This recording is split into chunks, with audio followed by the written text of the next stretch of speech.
the building. In the building. Yeah. Where are you from? I'm originally from West Palm Beach, Florida. West South Palm Florida. Beach. Yeah. South Florida in the building. You know, bop bop. I don't know. That just sounds like a noise I should make.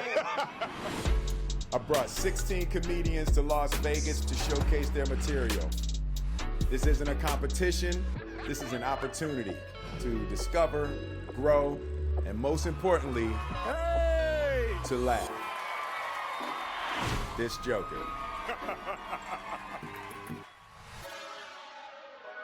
Come to the stage, man. It's my homegirl. They're very funny. Daphnique Springs. Come on, everybody.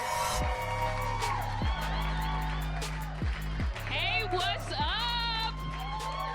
Where am I at in my life? I feel like I'm turning into my mother every single day.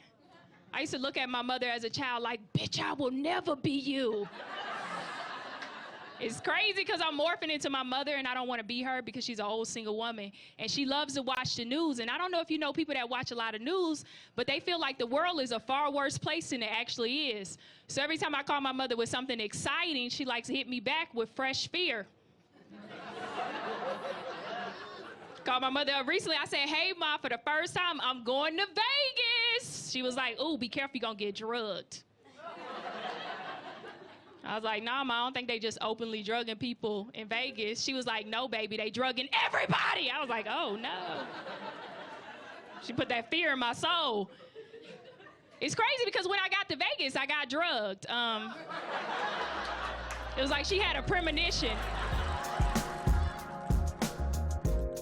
How'd you find your way to comedy? I really didn't experience comedy until I was like 21. I remember going to my first comedy show, and when I was like, oh my God, this is so cool, and I was like, oh, that gave me the courage to really just drop out of college. So You know that? I remember my mom asked me what was my plan B, and I said, well, Breaking Bad.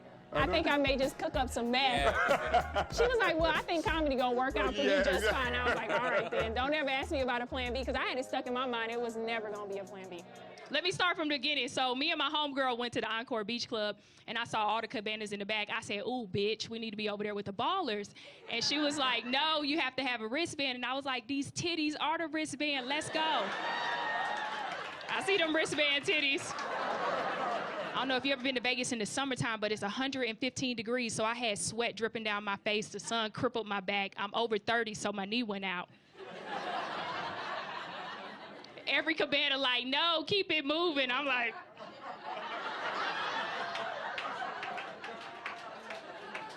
I made it to the last cabana. This guy was like, hey, you want to party with us? I was like, hell yeah! Should have known things was weird because he tried to feed me a piece of fruit with his hand, and I thought, I was like, ugh, that's unsanitary. I'm not gonna eat that off your hand, sir. Because I feel like most men go to the restroom and you guys don't wash your hands. And I like dick and I like fruit, but I don't like dick fruit. Yeah, I like that dick fruit. He was like, well, you want some water? And I was like, of course. And behind my back, he put Molly in my water. I had never done drugs a day in my life, and he put Molly in my water. And when I tell you I had the best time of my life. That same guy came back with that dick fruit. I was like, I love dick fruit. I went to the corner like, hey, I taste the dick in everything.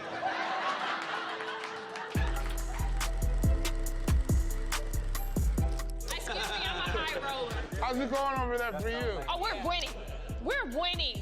I think when you first start off doing stand-up, the audience has to learn you first before you can go off and talk about what's going on in the world. The world has to figure out who Daphnique is first before they can accept Daphnique's opinion on those things. Recently, I was watching CNN and I saw that in Libya, they're selling black men as slaves. Have you guys seen this?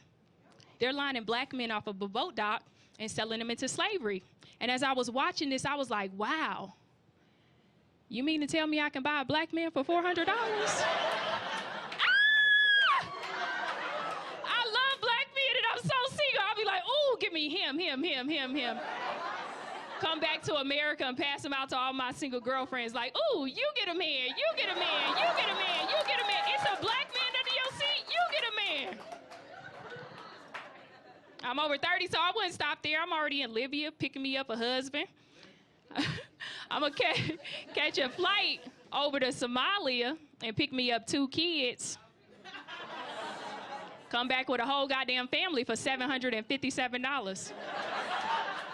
Bring my beautiful kids back on the flight. The flight attendant's like, oh my God, your family is so cute. Do you have seats for your kids? And I'm like, no, just put them in the overhead. Because I'm not going to pay more for the flight than I pay for the family.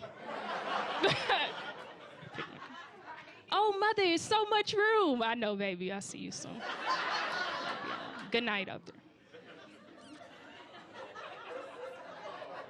They're my kids. You don't tell me what to do with them. That's my time. Thank you very much. Thank you, Will, for having me. Thank you very much. I'm Daphnique Springs. Have a great night.